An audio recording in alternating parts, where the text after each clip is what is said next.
Good morning students.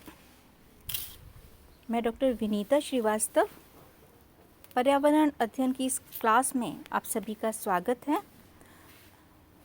विश्व पर्यावरण संरक्षण दिवस पर एक वीडियो मैंने शेयर किया था कल, जो इंग्लिश में था।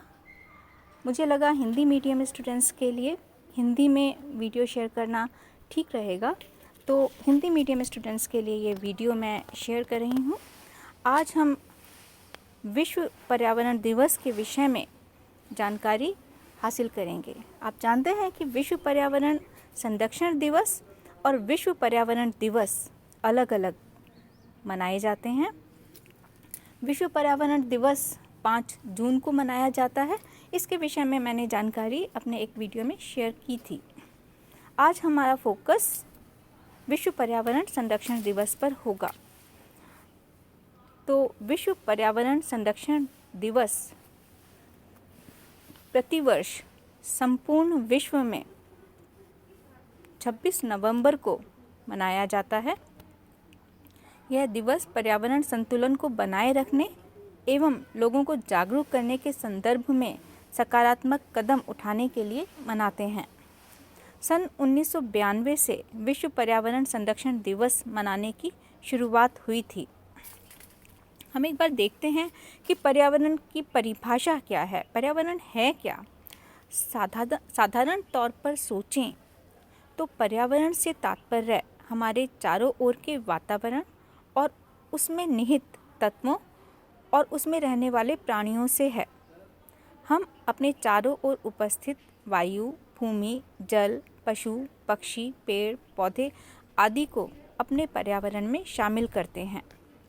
जिस तरह हम अपने पर्यावरण से प्रभावित होते हैं, उसी प्रकार हमारा पर्यावरण भी हमारे द्वारा किए गए कृत्यों से प्रभावित होता है। जैसे लकड़ी के लिए काटे गए पेड़ों से जंगल समाप्त हो रहे हैं और जंगलों के समाप्त होने से इसमें रहने वाले जीवों के जीवन पर असर पड़ रहा है। जीवों की कुछ जातियां तो विलुप्त हो गई हैं और कुछ विलुप्त होने के कगार पर हैं। पिछले करीब 3 दशकों से ऐसा महसूस किया जा रहा है कि वैश्विक स्तर पर वर्तमान में सबसे बड़ी समस्या पर्यावरण से जुड़ी हुई है।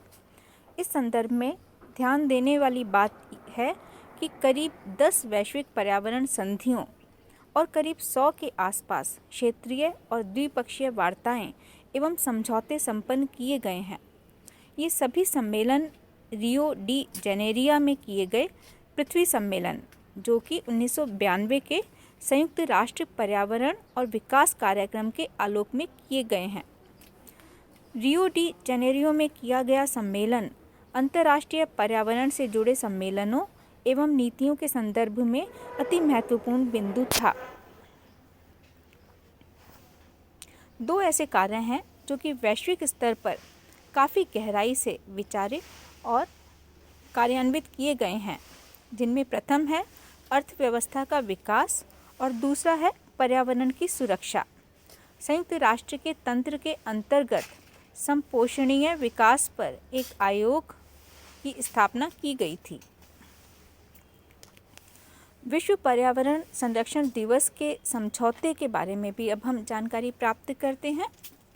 मानवीय क्रियाकलापों की वजह से पृथ्वी पर बहुत सारे प्राकृतिक संसाधनों का विनाश हुआ है। इसी संदर्भ को ध्यान में रखते हुए बहुत सारी सरकारों एवं देशों ने इनकी रक्षा एवं उचित दोहन के संदर्भ में अनेकों समझौते संपन्न किए हैं। इस तरह के समझौते यूरोप, अमेरिका और अफ्रीका के देशों में 1910 के दशक से शुरू हुए हैं। इसी तरह के अनेकों समझौते जैसे क्योटो प्रोटोकॉल, मॉन्ट्रियल प्रोटोकॉल और रियो सम्मेलन बहुराष्ट्रीय समझौतों की श्रेणी में आते हैं। वर्तमान में यूरोपीय देशों जैसे जर्मनी में पर्यावरण मुद्दों के संदर्भ में नए नए मानक अपनाए जा रहे हैं। जैसे पारिस्थितिक कर और पर्यावरण की रक्षा के लिए बहुत सारे कार्यकारी कदम और उनके विनाश की गतियों को कम करने से जुड़े मानक आदि। क्योटो प्रोटोकॉल का मुख्य उद्देश्य क्या था, अब हम ये देखते हैं। तो क्योटो प्रोटोकॉल का मुख्य उद्देश्य विकसित देशों द्वारा वर्ष 2012 तक 1990 के ग्रीन हाउस गैसों के स्तर से 5% कम स्तर प्राप्त करने का लक्ष्य निर्धारित किया गया है। इसी तरह मॉन्ट्रियल प्रोटोकॉल से ओजोन की परत को नष्ट करने वाले पदार्थों के उत्पादन को प्रतिबंधित करने का प्रावधान किया गया है।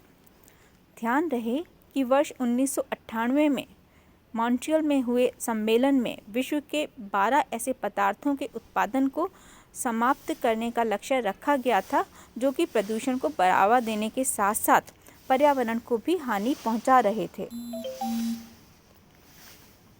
संयुक्त राष्ट्र पर्यावरण कार्यक्रम, जिसे UNEP के नाम से भी जाना जाता है, अब हम इसकी बात करते हैं। UNEP एक प्राथमिक अंतर्राष्ट्रीय पर्यावरण एजेंसी है जिसका मूल उद्देश्य पर्यावरणीय परिस्थितियों के संदर्भ में न केवल समीक्षा करना है बल्कि पर्यावरणीय सहयोग को बढ़ावा देना भी है। यह संस्था अंतर्राष्ट्रीय स्तर पर पर्यावरण के महत्व और उससे जुड़ी जानकारी के विनिमय में महत्वपूर्ण भूमिका अदा करती है। 1997 में संयुक्त राष्ट्र महासभा में जर्मन चांसलर हेलमुट कोहल ने संयुक्त राष्ट्र चार्टर के प्रावधानों में संशोधन की बात कही थी। साथ ही संयुक्त राष्ट्र के मुख्य उद्देश्यों के अंतर्गत संपोषणीय विकास को सम्मिलित करने का मुद्दा भी उठाया था। इसके अलावा पर्यावरणीय संगठनों के द्वारा इस संदर्भ में वैश्विक सामंजस्य को स्थापित करने की रणनीति को UNEP का केंद्र बिंदु माना था।